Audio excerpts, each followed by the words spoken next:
Bismillahirrahmanirrahim. Assalamu alaikum students. My name is Abdurrahman and I'm teaching you biology. Students, इस session में हम continue करने जा रहे हैं चैप्टर नंबर 15 का lecture number 5 and the topic is excretion in animals और फिर उसके बाद उसी का अगला टॉपिक जो nature of excretory products in different environments, इसको आज हम स्टडी करेंगे डिटेल से। तो डिटेल्स बोर्ड पे देखते हैं।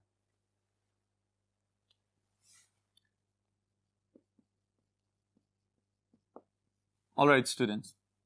The first thing is excretion.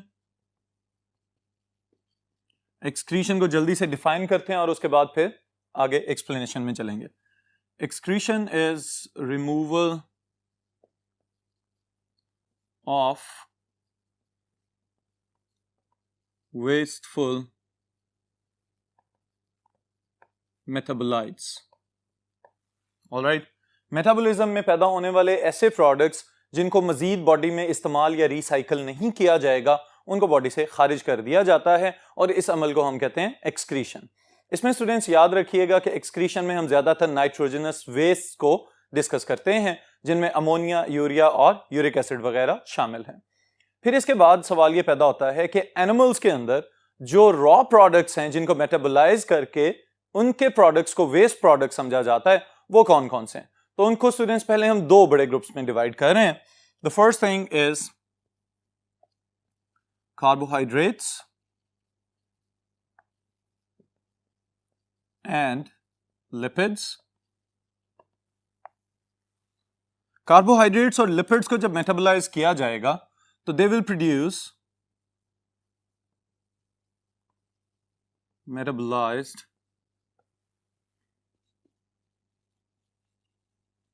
to produce energy, carbon dioxide and water. अब यहां पे एनर्जी को तो इस्तेमाल कर लिया जाएगा, लेकिन कार्बन डाइऑक्साइड और वाटर को बाद में बॉडी से खारिज कर दिया जाएगा। जो हम एक्सहेलेशन वगैरह का प्रोसेस कर रहे हैं, एक्सपायरेशन का, या इसके साथ ही साथ जो लंग्स को मॉइस्ट रखने के लिए पानी इस्तेमाल हो रहा है जो जरूरत से ज्यादा होगा, वो बॉडी से खारिज कर दिया जाएगा। इसी तरह जो मेटाबॉलिक प्रोसेस के थ्रू इजाफी पानी पैदा हो रहा है उसको यूरिनेट कर दिया जाएगा, बॉडी से निकाल दिया जाएगा। फिर इसके बाद स्टूडेंट्स जो दूसरा ग्रुप हमारे पास आ रहा है, they are proteins and nucleo proteins. इस टॉपिक में हमारा main focus in raw materials के ऊपर रहना चाहिए। प्रोटीन्स और न्यूक्लियोप्रोटीन्स वगैरह, they are all made up of sub units that are known as amino acids. इन अमीनो एसिड्स के पास जो अमाइन ग्रुप है उसी को रिमूव करके रिसाइकल किया जाता है अगर तो उसकी दोबारा जरूरत हो, और जब उसकी दोबारा जरूरत नहीं रहेगी तो फिर उससे मुख्तलिफ वेस्ट प्रोडक्ट्स बनाए जाते हैं। और कौन कौन से वेस्ट प्रोडक्ट्स हमारी बॉडी या डिफरेंट ग्रुप्स ऑफ एनिमल्स के अंदर एक्सक्रीट हो रहे हैं, इनको हम अभी स्टडी करेंगे। तो प्रोटीन्स और न्यूक्लियोप्रोटीन्स को मेटाबोलाइज किया जाता है, metabolized to produce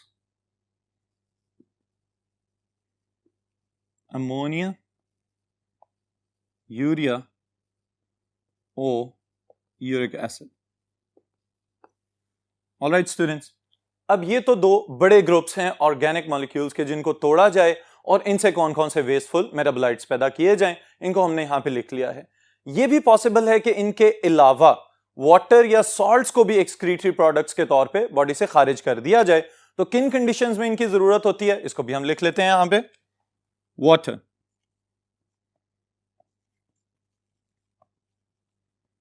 ji students, अब वाटर किन कंडीशंस में एक्सक्रीट किया जाता है इसको भी समझ लें। Water is excreted in animals living in hypoosmotic environment. Alright, अब हाइपोऑस्मोटिक की टर्म यहां पे यूज की गई है। याद रखिएगा कि हाइपरटोनिक या हाइपोटोनिक वगैरह दे आर डिफरेंट टर्म्स। हाइपोऑस्मोटिक का मतलब क्या है, जब हम इसके साथ हाइपोऑस्मोटिक एनवायरनमेंट का लफ्ज लगा रहे हैं तो इसका मतलब है the things they are going outside the cell. तो सेल के बाहर वाली जगह पे जब सोल्यूट्स की कंसंट्रेशन कम होगी तो उसको हम कहेंगे दिस इज हाइपोऑस्मोटिक। ऑलराइट, अब सोल्यूट्स की कंसंट्रेशन कम है तो अंडरस्टूड है कि वाटर की कंसंट्रेशन ज्यादा है, यानी कि डाइल्यूट एनवायरनमेंट। जब बाहर पानी की कंसंट्रेशन पहले ही बहुत ज्यादा होगी तो वाटर की फ्लडिंग होगी टुवर्ड्स इनसाइड द सेल, तो सेल को पानी को खारिज करना पड़ेगा। इस वजह से इस केस में हम कहते हैं water is an excretory product. फिर इसके साथ ही जो दूसरी चीज हम यहां पे लिख रहे हैं, दे आर सॉल्ट्स, नमकियात। अब आपके जहन में फौरी तौर पे ज्यादातर मरीन फिश वगैरह आ जानी चाहिए, क्योंकि समंदर में पाए जाने वाली मछलियां ऐसे एनवायरनमेंट में रह रही हैं जहां पे हाइपरटोनिक सराउंडिंग्स है। तो इसी चीज को हम लिख लेते हैं यहां पे, salts are excreted in animals living in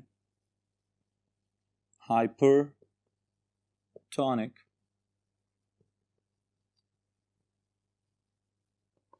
environments. All right students, अब चूंकि बाहर नमकियात ज्यादा हैं और अगर बॉडी के अंदर भी सॉल्ट्स वगैरह की कंसंट्रेशन बढ़ना शुरू हो जाए तो उस सूरत में बॉडी को सरवाइव करना मुश्किल हो सकता है। तो होम्योस्टैटिक सिस्टम क्या करवाता है, सॉल्ट्स को अंदर से उठा के बाहर खारिज करवा देता है। That's why salts are waste products in these cases. Alright students, फिर इसके साथ एक बहुत इंपॉर्टेंट शॉर्ट क्वेश्चन है आपके लिए जिसको मैं लिखने जा रहा हूं नेक्स्ट बोर्ड के ऊपर।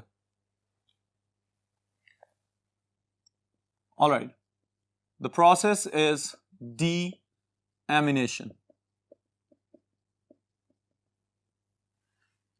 जी स्टूडेंट्स, अब आपको लफ्ज देख के तो फौरन समझ आ जानी चाहिए। डीएमिनेशन इसका मतलब क्या है, अमाइनो ग्रुप को हटा देना। तो अमाइनो ग्रुप को हटा देने से क्या मुराद है, अभी मैंने आपको बताया था जो दो बड़े ग्रुप्स हमने पढ़े ऑर्गेनिक मॉलिक्यूल्स के, जिनके मेटाबॉलिक वेस्ट को बॉडी से खारिज किया जाता है बाद में, उनमें प्रोटीन्स और न्यूक्लियोप्रोटीन्स शामिल थे। तो प्रोटीन्स या न्यूक्लियोप्रोटीन्स या न्यूक्लिक एसिड्स के nitrogenous bases, they are always detaching their amino group. अपने अमाइनो ग्रुप को डीटैच कर रहे हैं, कैटाबलाइज करके तोड़ के बाहर निकालने की कोशिश कर रहे होते हैं।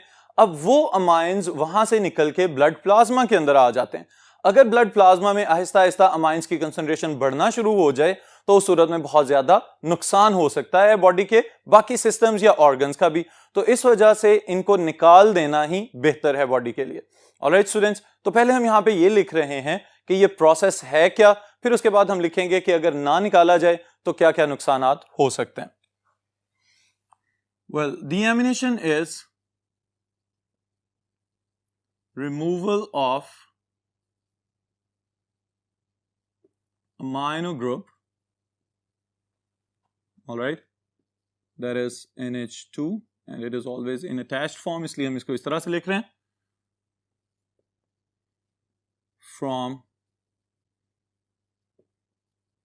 amino acids and other organic molecules. Alright, अब ये जो अमाइनो ग्रुप्स डीटैच हुए हैं इनकी दो फेट्स हो सकती हैं। Either they can be recycled,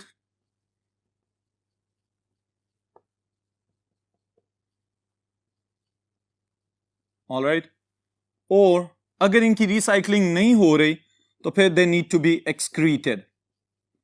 Alright students, अब एक्सक्रीशन के लिए ये बात इंपॉर्टेंट है कि इनको अकॉर्डिंग टू डिफरेंट एनवायरनमेंट्स मुख्तलिफ एंड प्रोडक्ट्स वाली फॉर्म में कन्वर्ट कर दिया जाए। उसमें अमोनिया या यूरिया या यूरिक एसिड वगैरह हो सकते हैं। लेकिन ये नाइट्रोजनस वेस्ट जब तक बॉडी के अंदर रहते हैं ये बहुत ज्यादा नुकसानदेह हैं। इसके लिए हम एक टर्म यूज करते हैं जनरलाइज सी, कि they cause toxicity inside the body, जहरीलापन फैला सकते हैं बॉडी के अंदर। तो उस जहरीलेपन को खत्म करने के लिए जरूरी है कि बॉडी अपने वाटर के अंदर इनको डिसॉल्व करके बॉडी से खारिज कर दे। अगर इनको वक्त पे खारिज नहीं किया जाता और ये एक्यूमुलेट होते रहें तो उस सूरत में इनके कॉन्सिक्वेंसेस या नताइज क्या हो सकते हैं। कॉन्सिक्वेंसेस ऑफ एक्यूमुलेशन, अगर इकट्ठे होते जा रहे हैं बॉडी के अंदर तो क्या नुकसानात हो सकते हैं। दे मे कॉज कन्वर्जन्स, ट्रिप्स वगैरह या दौरे पड़ सकते हैं इसकी वजह से। ऑलराइट, मस्कुलर कॉन्ट्रैक्शंस भी हो सकती हैं, मसल्स का अकड़ाव भी हो सकता है। फिर कॉमा वाली स्टेट भी हो सकती है कि जहां पे पूरी बॉडी जो है वो अनकॉन्शियस हो जाए और सिर्फ internal metabolic processes with the heart beat चलते रहें, और खुदा न खास्ता अगर इसके बाद भी कंट्रोल ना किया जाए तो फिर अल्टीमेटली डेथ में अकर, वफात भी हो सकती है बॉडी की। ऑलराइट स्टूडेंट्स, तो ये बात हमें इस बात का पता बता रही है कि नाइट्रोजनस वेस्ट का removal it is very significant process. Alright students, फिर इसके साथ ही साथ जो नाइट्रोजनस वेस्ट हम लोग खारिज कर रहे हैं बॉडी से, उनको हम क्लासिफाई कर लेते हैं on the basis of the quantities in which they have been produced. Alright, तो मैं इसके लिए 3 ग्रुप्स यहां पे बना रहा हूं। सबसे पहले नंबर पे वो नाइट्रोजनस वेस्ट जिनको हम मेजर नाइट्रोजनस वेस्ट कह सकते हैं, major nitrogenous waste. Alright, major nitrogenous waste में स्टूडेंट हम शामिल करेंगे ammonia, then urea and then uric acids. Alright, अब अमोनिया जो है वो डायरेक्टली अमोनिया पानी के अंदर डिसॉल्व हो जाता है, हाईली सॉल्युबल है, तो जैसे ही प्रोड्यूस होगा प्लाज्मा के अंदर हल हो जाएगा। उसके बाद इसको फौरी तौर पे बॉडी से खारिज करना चाहिए, लेकिन पानी की मिकदार की बहुत ज्यादा जरूरत होती है। यूरिया हमारी बॉडीज के अंदर इस तरह के ऑर्गेनिजम्स में जहां पे मॉडरेट अवेलेबिलिटी ऑफ वाटर है, और यूरिक एसिड उन जानदारों के अंदर जिनके पास पानी की अवेलेबिलिटी निस्बतन बहुत ही कम होती है, उनके अंदर यूरिक एसिड को एक्सक्रीट किया जा रहा होता है। फिर उसके बाद जो दूसरा ग्रुप हम बना लेते हैं, they are low quantity nitrogenous waste. ऐसे नाइट्रोजनस वेस्ट जो बहुत ही कम मिकदार में पैदा किए जा रहे हैं। अब इनके लिए स्टूडेंट्स याद रखिएगा कि वो नाइट्रोजनस वेस्ट जो बॉडी में बहुत ज्यादा प्रोड्यूस हो रहे हैं और डिफरेंट ग्रुप्स के अंदर ऑब्जर्व किया गया है कि मेजर फॉर्म वही है, वो तो यही तीनों हैं जो हमने लिख लिए हैं। इसके बाद जो अगले ग्रुप्स आ रहे हैं, these are creatine, creatinine or creatinine and trimethyl amine oxide. जी स्टूडेंट्स, क्रिएटिन और क्रिएटिनिन इसको तो आसानी से समझ सकते हैं आप। आपके मसल्स के अंदर एक मखसूस प्रोटीन है जिसका नाम है क्रिएटिन फॉस्फेट। इसको हम कहते हैं कि it is the backup of ATPs. ATPs ने जब भी अपना आखिरी टर्मिनल फॉस्फेट रिलीज करना है तो उसको रिसाइकल करवा के एडीपी से दोबारा एटीपी बनाने के लिए creatine phosphate it will be the phosphate donor. Alright, और फिर बाकी क्या रह जाएगा, क्रिएटिन। और जब क्रिएटिन को भी मेटाबोलाइज कर लिया जाए तो फिर बन जाएगा क्रिएटिनिन, और उसकी एक लेस टॉक्सिक फॉर्म हमें नजर आती है, that is trimethyl amine oxide. कम मिकदार में पैदा होने वाले नाइट्रोजनस वेस्ट हैं। फिर इसके बाद ऐसे नाइट्रोजनस वेस्ट जो बहुत ही कम मिकदार में पैदा होते हैं, very low quantities of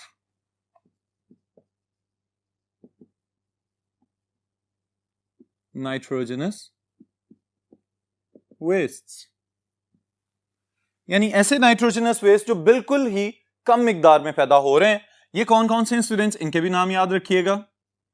That are purines,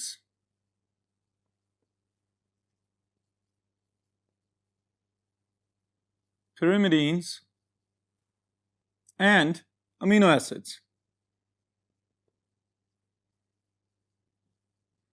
Alright students, ये वो नाइट्रोजनस वेस्ट हैं जो बहुत ही कम मिकदार में पैदा हो रहे हैं। फिर इसके साथ एक एडिशनल पॉइंट का हमें इजाफा करना पड़ेगा, and that is if the purines and pyrimidines are metabolized,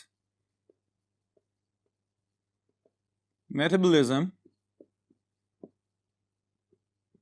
of purines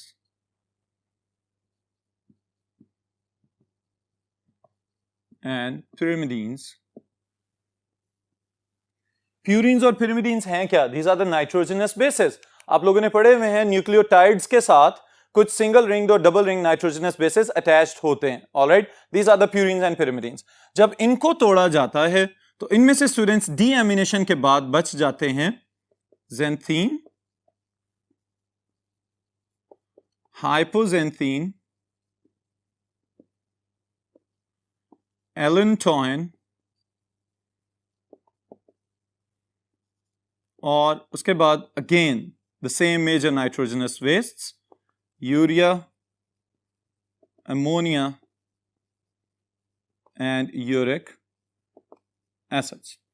alright students, तो ये सीक्वेंस मैंने आपको बताया है कि नाइट्रोजनस वेस्ट को आप याद किस तरह से रख सकते हैं, उनकी उस क्वांटिटी की बुनियाद पे जिसमें उनको रिलीज किया जा रहा है। ऑलराइट स्टूडेंट्स, फिर इसके बाद नेक्स्ट टॉपिक है हमारा, that is the nature of excretory products depending upon the environment in which the organisms are present. तो इसको स्टार्ट करते हैं बोर्ड 1 से। Nature of excretory products in different habitats. इसका क्या मतलब है कि मुख्तलिफ जगहों पर रहने वाले जानदार कौन कौन से मुख्तलिफ नाइट्रोजनस वेस्ट को बॉडी से खारिज करते हैं, depending upon the availability of water. जितना पानी अवेलेबल होगा उसके लिहाज से बॉडीज ने अडेप्ट किया हुआ है कि कौन से नाइट्रोजनस वेस्ट को बॉडी से खारिज करना है। तो इसकी डिटेल स्टूडेंट्स हम देखते हैं। The first thing is ammonia. Alright, यहां पे मैं बुलेट्स की फॉर्म में लिख रहा हूं स्टूडेंट्स। अगर लॉन्ग क्वेश्चन में आ जाए तो आपने इन सारे पॉइंट्स को सेंटेंसेस में कन्वर्ट कर लेना है, और एट द एंड में इसकी एक टेबुलेटेड समरी भी आपको दिखाता हूं ताकि आपको एमसीक्यूज और शॉर्ट क्वेश्चन में याद रखने में आसानी हो जाए। ऑलराइट, अमोनिया, सबसे पहली बात हम जो यहां पे लिखेंगे, that is its toxicity. It is highly toxic nitrogenous waste. Alright, इसका मतलब क्या है कि बॉडी के अंदर अगर ज्यादा देर रुकेगा तो बहुत ज्यादा टॉक्सिसिटी कॉज कर सकता है। ऑलराइट, फिर इसके साथ ही साथ जो इसका दूसरा नुकसानदेह पहलू है वो क्या है कि it quickly dissolves in blood plasma. Alright, solubility जितनी ज्यादा, इसका मतलब उतनी जल्दी सर्कुलेटरी सिस्टम में शामिल होगा और बाकी टिश्यूज और ऑर्गन सिस्टम्स को मुतासिर कर सकता है। ऑलराइट स्टूडेंट्स, फिर इसके साथ ही साथ एक इंपॉर्टेंट चीज जो हैबिटेट के अकॉर्डिंगली हमने लिखनी है, present in animals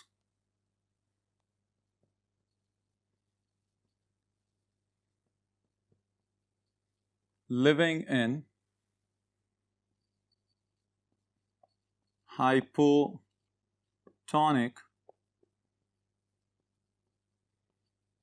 environments। Alright, इसी को अगर आसान अल्फाज में कन्वर्ट करना चाहें तो किस तरह से लिखेंगे, require large volume of water for excretion। और इसकी मिसाल क्या है, 500 ml of water is required to excrete 1 ml of ammonia। Alright students, फिर इसी के एग्जाम्पल्स में आप क्या शामिल करेंगे, aquatic animals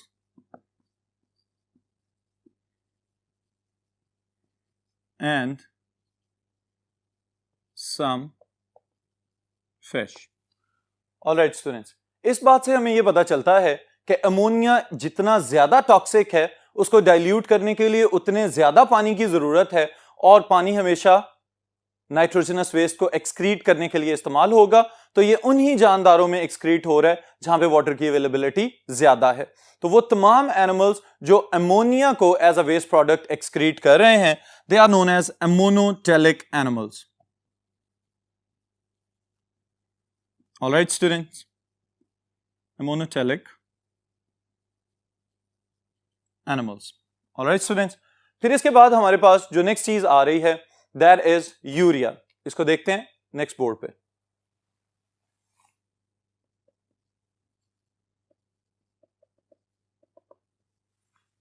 ji students, urea is the second type of nitrogenous waste. अगर वहां पे टॉक्सिसिटी और बाकी पॉइंट्स को हम कंपेयर करते जाएं तो ये फौरन आपको याद हो जाएगा। Number 1, according to the toxicity urea is less toxic as compare to ammonia, और इसको हम कह सकते हैं मॉडरेटली टॉक्सिक। अमोनिया की निस्बत थोड़ा सा कम जहरीला है।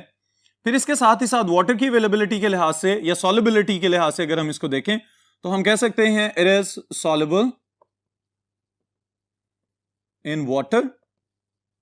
ऑलराइट, देन किस तरह के एनवायरमेंट्स में यह पाया जा सकता है? As the waste products present in animals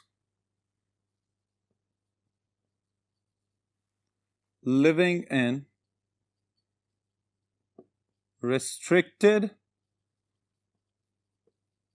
supply of water, restricted supply कह लें या moderate supply of water कह लें, यानी यहां पे पानी की अवेलेबिलिटी जो है वो अमोनिया एक्सक्रीटिंग एनिमल्स की निस्बत कम है। ऑलराइट, फिर उसके बाद स्टूडेंट्स अगर क्वांटिटी के एतबार से देखें तो हम कहेंगे 50 ml of water is required to excrete 1 gram of urea. Alright students, फिर यहां से अगर हम ये डिराइव करना चाहें कि कौन कौन से एनिमल्स हैं जो यूरिया एक्सक्रीट कर रहे हैं, तो इसका मतलब यह है कि वो तमाम एनिमल्स जो ज्यादातर मूव करके आ चुके हैं टेरेस्ट्रियल एनवायरनमेंट के अंदर, या उस तरह के एनिमल्स जो अभी तक बहुत सारे फ्रेश वाटर स्पीशीज की फॉर्म में पानी के अंदर भी मौजूद हैं लेकिन मेरीन वाटर के अंदर। Alright, then we can write here animals excreting urea are ureotelic animals. All right students, examples में हम खुद को शामिल कर सकते हैं, humans and other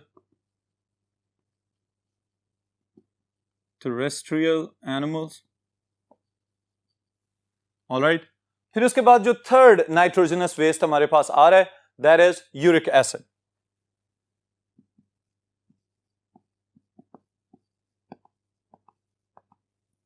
ji students, uric acid ज्यादातर क्रिस्टलाइन फॉर्म में एक्सक्रीट किया जाता है, तो इससे फौरी तौर पे आपके जहन में एक सवाल आना चाहिए कि अगर ये क्रिस्टल्स की फॉर्म में एक्सक्रीट किया जा रहा है तो it requires least the amount of water. अगर बहुत कम अमाउंट ऑफ वाटर रिक्वायर्ड है तो इसका मतलब है इसकी टॉक्सिसिटी भी उतनी ही कम होगी। इसको हम लिख लेते हैं यहां पे, the first point will be least toxic in comparison to ammonia and urea, then it is soluble in water. What kind of animals possess it as the nitrogenous waste? Present in animals living in arid zones or arid habitats, यानी stressed conditions में जहां पे पानी बहुत ही कम available होगा।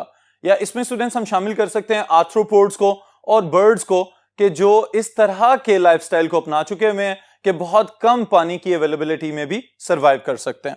Alright, इसकी quantity के एतबार से अगर हम लिखना चाहें तो we can say 1 ml of water is required to excrete 1 gram uric acid. All right students, examples में हम शामिल कर लेते हैं जिन organisms के भी मैंने नाम बताए आपको, birds and arthropods. Arthropods, and these animals are known as uricotelic animals. All right students, अब यही सारी की सारी डिटेल जो हमने यहां पे लिखी हुई है एमसीक्यूज में याद रखने के लिए आपको इस समरी टेबल के अंदर नजर आ रही है। यहां पे अवेलेबिलिटी ऑफ वाटर के एतबार से कितने पानी की जरूरत है 1 ग्राम अमोनिया, 1 ग्राम यूरिया और 1 ग्राम यूरिक एसिड को एक्सक्रीट करने के लिए, और एनिमल्स किस किस तरह के हैबिटेट्स में रह रहे हैं और उन ग्रुप्स के क्या नाम हैं, ये हमने यहाँ पे मेंशन कर दिया है। तो इसको याद कर लीजिएगा। फिर इंशाल्लाह मुलाकात होगी नेक्स्ट टॉपिक के साथ नेक्स्ट सेशन में।